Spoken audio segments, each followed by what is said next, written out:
Greetings, I am MD Muhammad, and welcome to your new life. And happy Mother's Day to all of the mothers. But I would really like to know, how are you truly doing? How are you truly feeling? What are the conditions of your life? Are you experiencing the happiness, the joy, the peace on a daily basis that you deserve, or are we experiencing a whole lot of anger and confusion and pain and frustration and anxiety and stress as mothers, as women, as men, as fathers, as people? I know the latter all too well, all too well. And one lesson that I have learned is sometimes we have to look backward to truly go forward. We have to look backward to truly go forward. And I wanted to delve into that a little bit with you today and share this life lesson with you on this special occasion of Mother's Day.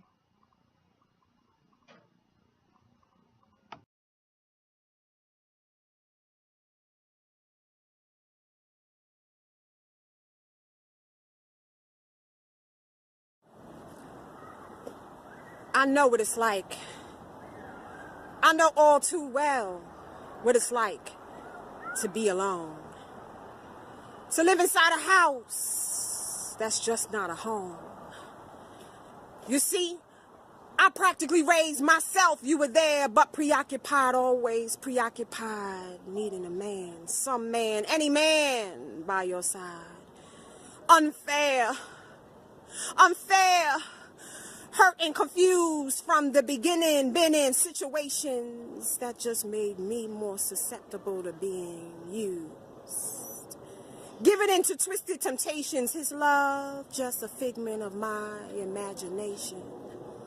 Does anyone know what it's like to be in my shoes? Wanting so desperately to be a woman, but I'm still a little girl, confused.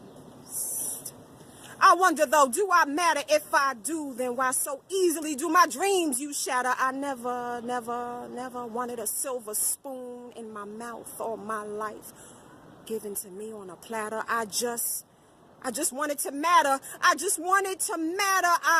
wanted to matter more. Have you opened up the door? Have you opened up the door to your heart, your soul, and your mind, and just spend some quality time? Perhaps together now we'll find the way and put this behind us, starting right here, right now, starting today. You see, people, because the sister right here, I know all too well what it's like to be so alone. To live inside a house that just wasn't a home, same space, but the separate place. No family life to just call my own, and conversations at the dinner table, trips whenever we're able. This was not my case. Some fun and a game or two. Sure, I had lots of fun with my grandparents, my aunts and my uncles and my cousins and my friends, but it's not the same. It's not the same, Mommy, when it's not with you. My father married and away, making it so much harder to care for the daughter you carried. He couldn't stay. Hey, I wasn't planned. I know I wasn't planned anyway. Except by one who had me always.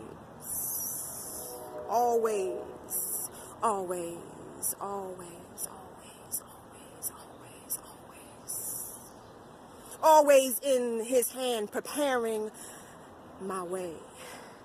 So I see above, beyond, and deeper, young and unwed. I'm just so glad you said I'll keep her. I'm so glad You said, I'll keep her. Healing, healing, healing, healing, healing, healing, healing, healing, healing, healing, healing, healing, healing. I was broken. I was broken, but I'm healing, and I'm healed and healed and healed and healed.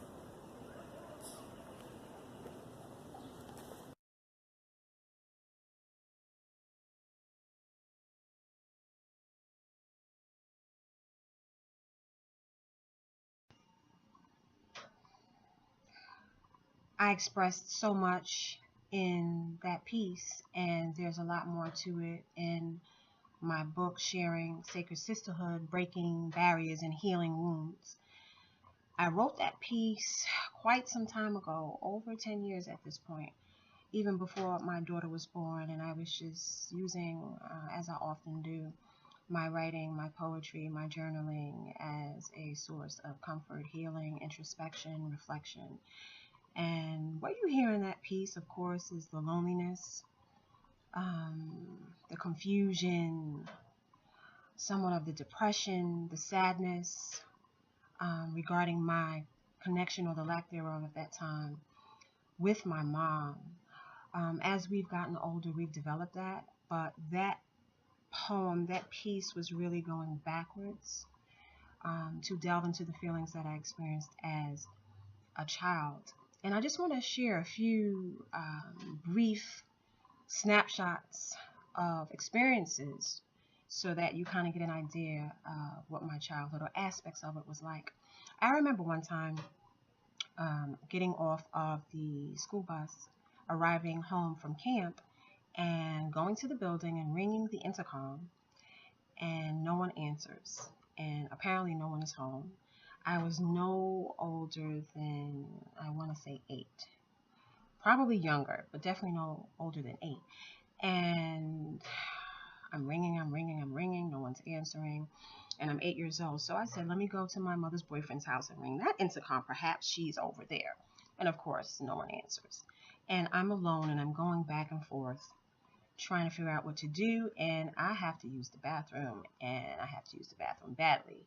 And ultimately, I go to the bathroom by myself in public because I couldn't hold it anymore. I don't know why I didn't go somewhere else. I'm sure there were other places for me to go. I don't remember the details, but I do remember that. On another occasion, I was at my mother's boyfriend's house, as I often was, and what she would do is just go in the bedroom and be there for the entire time, while, pardon me, I was outside in the living room, and I would just be watching television, watching Blue Lagoon, HBO, Channel 6 at that time. I don't know what it is now. So I'm kind of telling my age for those of us who know HBO used to be Channel 6.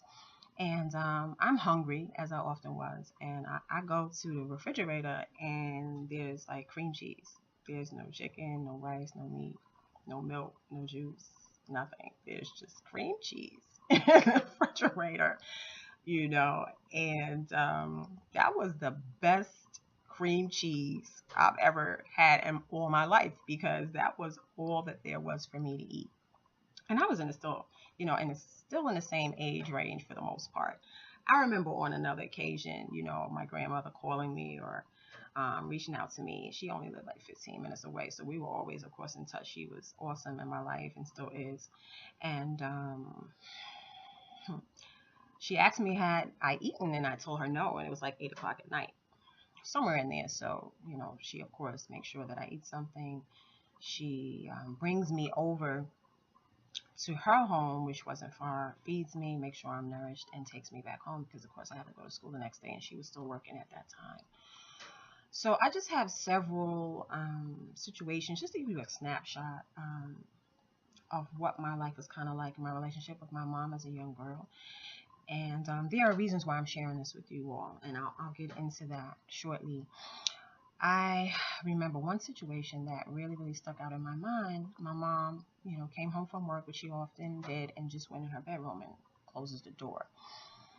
And she's in the bedroom, and I'm in my bedroom, and I walk across the hall, and I knock on the door, and I'm like, Mommy, what's for dinner? what are we going to eat? And she says to me, whatever you're making, and slams the door. I'm like, this woman is crazy. Right? I was a child, but I was old enough to think that. So I remember sitting in my bedroom on the floor and, alone as I often was. And this is probably why I am the way I am now, because I reflect a lot. I think a lot. I talk to myself a lot. My husband's like, babe, who you talking to? I'm talking to me. Get out my conversation. But anyway, I remember sitting on the bedroom floor, like, when I have children, I will definitely be a better mom and will not treat my children as I'm being treated by my mother.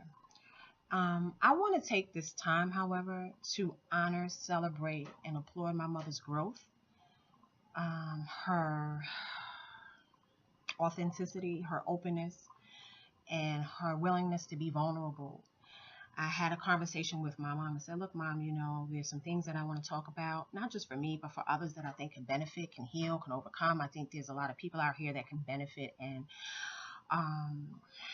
can heal and can grow from the experiences and my willingness to be authentic and vulnerable to share these things. And she was like, there's no limit. Share what you have to share. Say what you have to say.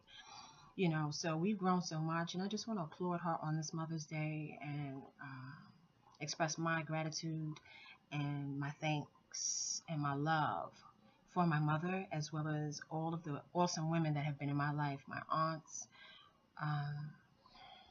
and the men who have mothered me as well. My awesome uncle and so many of you I'm grateful for, and my sisters and my grandmother. My grandmother is one of whom is passed on, and I still miss her to death, and it's been like almost 20 years. Actually 20 years in March. So why am I saying all of this? Because what did these experiences communicate to me as a child? How was my psychology, my subconscious mind impacted? How did my thinking form having these kind of experiences? I felt that I was unworthy.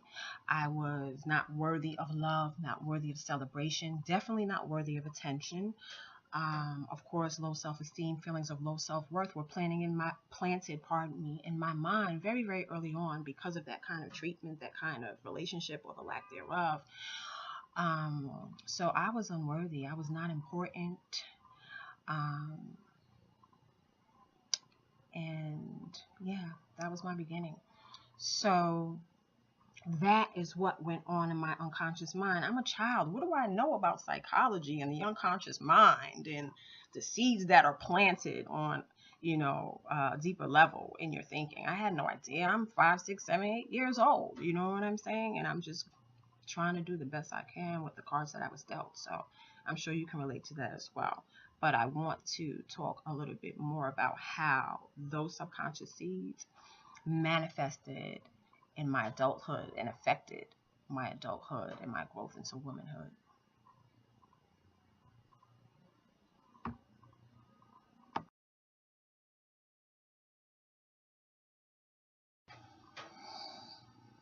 Yeah, so essentially it took all hell breaking loose in my adult life for me to realize how much I hated myself, how much I did not love myself, how much I felt so unworthy. I felt so unwanted oftentimes as a child, and I carried those negative emotions in my unconscious mind. I didn't know, again, anything about the power of the mind and how you create your reality through your thinking, even thinking that you are not aware of, because it is indeed unconscious. So it took all hell breaking loose, and you can visit my website to learn more about my story. But suffice it to say, becoming a single mother, divorce, abandonment, huge financial struggles and hurdles, back and forth to housing court, back and forth to family court, back and forth here and there, on welfare, food stamps, putting my baby on my back to make some money because I'm not leaving my infant with anybody. And my family, all of my family members, just about work. So I didn't really have anybody to help in that area. So it took all of that for me to say, whoa, what is this? What is all of this mess around me? What's all of this mess going on around me? And just madness, situation after situation, person after person, violation after violation, disappointment after disappointment after disappointment after disappointment, despair, depression, deep depression. I couldn't smile for a long time, but I smile every day, all day now. You know? But I remember when I could not. And it took all of that breaking out to see how much I hated myself, how much I felt unwanted. But these were seeds that were planted. And we have to know our story.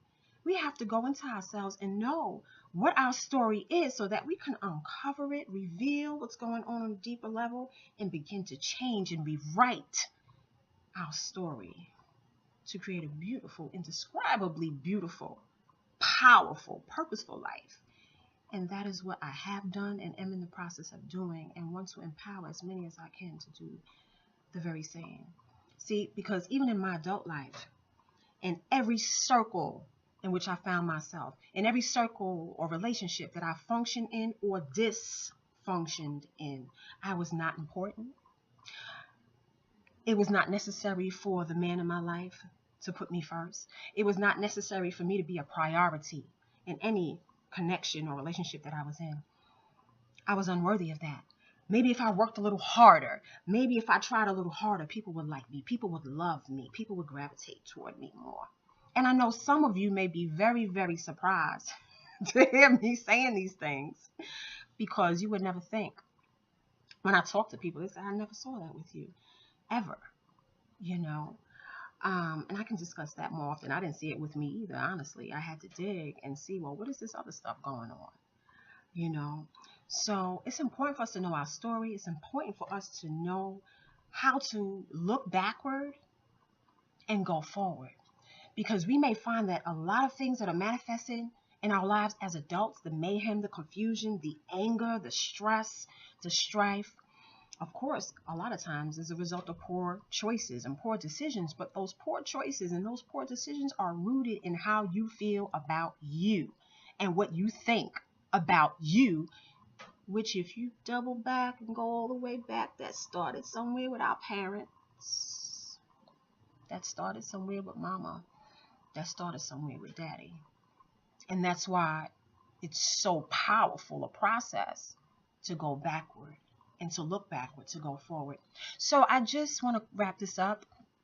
I'm going to share a few things and offer a few tools that will help those of us who can relate and are really connected with what I'm saying. Guess what? It's time to reprogram that mind. It's time to reprogram.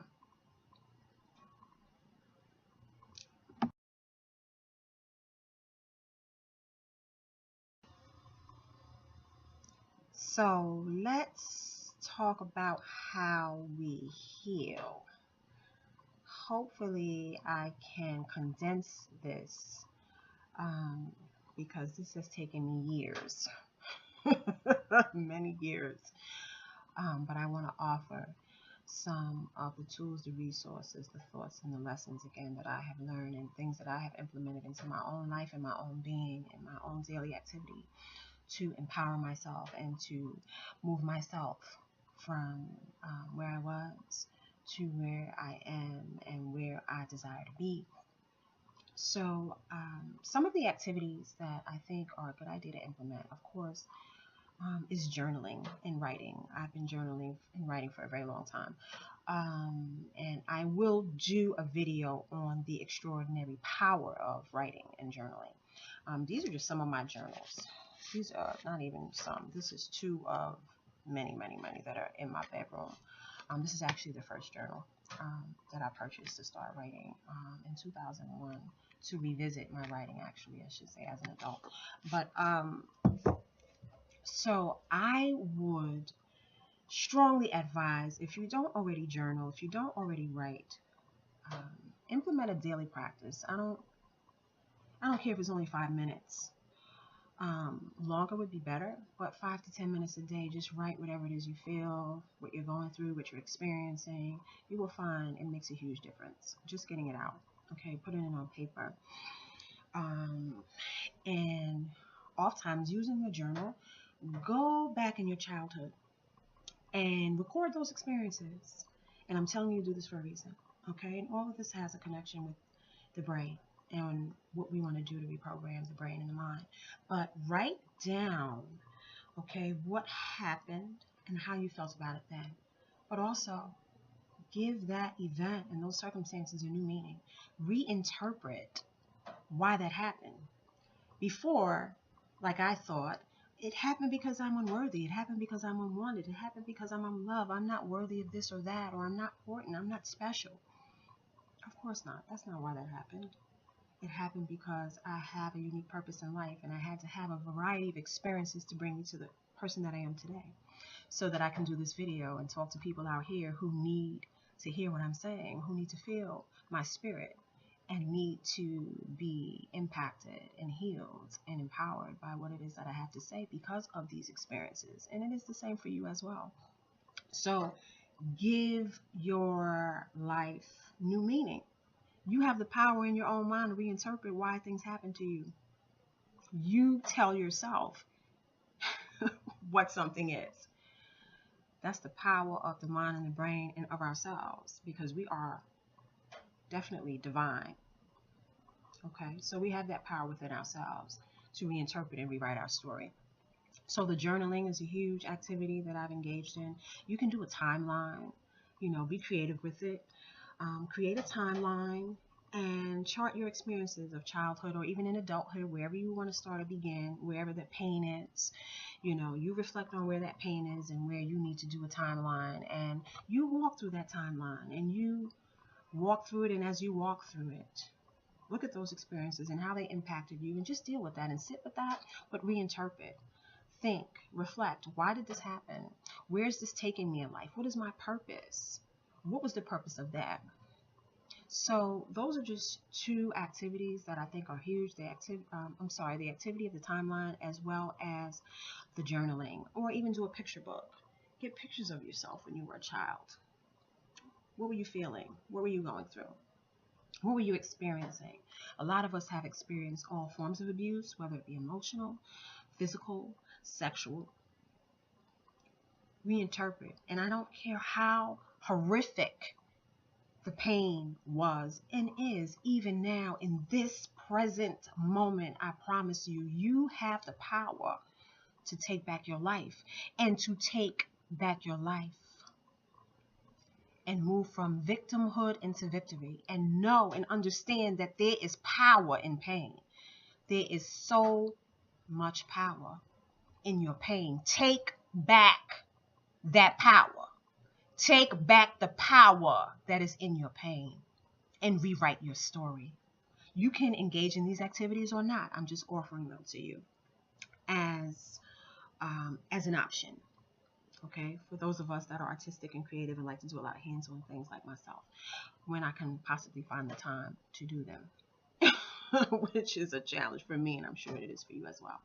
So the next thing I would like to offer, in addition to what I just stated, was be grateful. For so long, I was not grateful. I was angry. I was mad at the world. I was mad at everybody. Why this person did this to me? Why this person did that to me? Why that happened? Why this person ain't helped me? Guess what? It doesn't even matter now. You know why? Because I'm grateful for all the good. Because as you go back in your journal, as you go back on that timeline, as you go back in your picture book, or just in your mind, in your reflection, without any of that, you will find that there's so much laughter, so many good memories. So many people that helped me, supported me, have loved me, have nurtured me, who have given me encouragement, feedback, a kind word, the good. Truly, truly, truly. depending on the orientation of our mind. If we can put our mind in the right state, you will realize that the good outweighs the bad. Look for the best part of yourself, the best part of others, and draw from that. That is your source. That is your reservoir. Trust me, I know. I was negative for a very long time. I was angry for a very long time. I think I just stopped being angry yesterday. Actually. For real though. Yeah. So anyway, I'm just being very authentic with you, pardon me. So, forgiveness. I learned to forgive my mom, and I've had conversations with my dad and my mother, and I understand better now. A lot of times things are happening as a child with adults, and adults can't say to a 3-year-old or a 5-year-old, 10-year-old what's going on behind the scenes because it's just not appropriate. I find that even with my daughter, like, how am I going to tell her certain things? It's just, her age, her level of maturity just does not allow it. So we have to have these conversations. It's very important. Among us, we do not talk like we should. We do not talk. It's important for us to be authentic and be open with each other and be as vulnerable as possible. And it's okay, because that's where the healing is. And that's probably why a lot of us are not healing and moving past certain negative emotions and circumstances in our life, because we do not want to be vulnerable with people. And trust me, I understand. I used to think that made me weak, or, that takes away from me as a person, but it makes me so strong, and I feel so free and beautiful. And it's a beautiful process. I could go on and on. So, moving from forgiveness, put yourself in new and fresh environments. Do something new, do something different. Break out of the box, the dogma, the rigmarole, the monotony of life. Maybe you want to crochet, you want to knit, you want to get a bike ride, you want to go sit by the river. New and fresh environments. Water, I sit by water all the time. That's been a source of comfort and peace for me as well throughout my journey. But go to the park, but just maybe take up a new hobby that's going to allow you to meet new people. Do something differently. I find that new and fresh environments, they're very, very, very important for the brain as well as the body. Okay. Also, I said people already. So new and fresh people, meet some new people. But if you go to new and fresh environments, you will meet some new people. And you want to find people of like minds who truly love, celebrate, and honor you for who and what you are. Truly celebrate and honor you for who and what you are. Okay, so that's basically just a few pieces of advice that have worked in my life. And I have to express to you, please trust your process. Trust yourself and trust your process. And know that you are okay and you will be okay.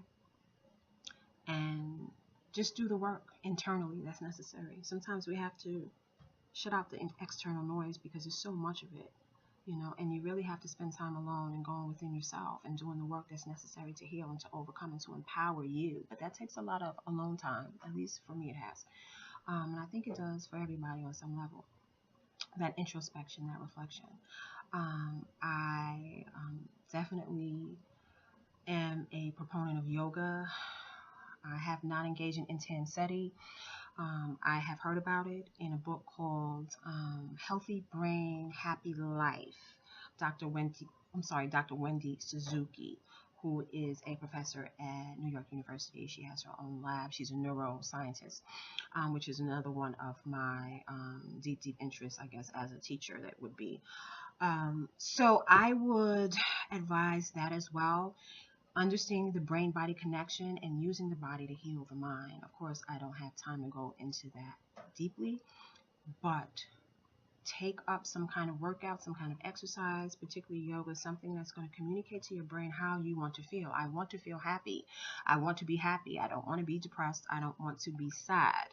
I don't want to be anxious. I don't want to be stressed. This is how I want to feel, and use your body to communicate that message to your brain and your mind. And last but certainly not least, or actually it's not last, I have 2 more points, pardon me. prayer, meditation, deep breathing. Pardon me for slouching. Should not be slouching. And affirmations, which communicate, pardon the noise in the background, affirmations that communicate to your mind. Again, you are reprogramming. You're reprogramming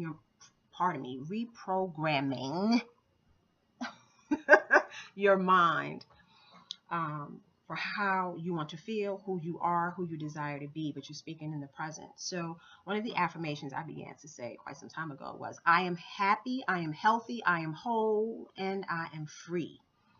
I am happy, I am healthy, I am whole, and I am free. I am happy, I am healthy, I am whole, and I am free. I am happy, I am healthy, I am whole, and I am free. I am happy, I am healthy, I'm whole, and I'm free. Say this upon awakening. Say this before you go to bed. You're reprogramming. You're changing your mind, your life, your body, everything. You deserve the best that this life has to offer on every level. So treat yourself that way. Eat that way. Think that way. Live that way. Walk that way. For you are truly, truly powerful. So I encourage you, as I encourage myself, to be your best, truest, freest, highest self. And I truly look forward to seeing him or her, seeing this person in each of you. And until then, be well, my friend. And I hope that this was a blessing to you. And I do indeed wish you blessings always on your journey. And remember to always, always stand, speak, share, and shine.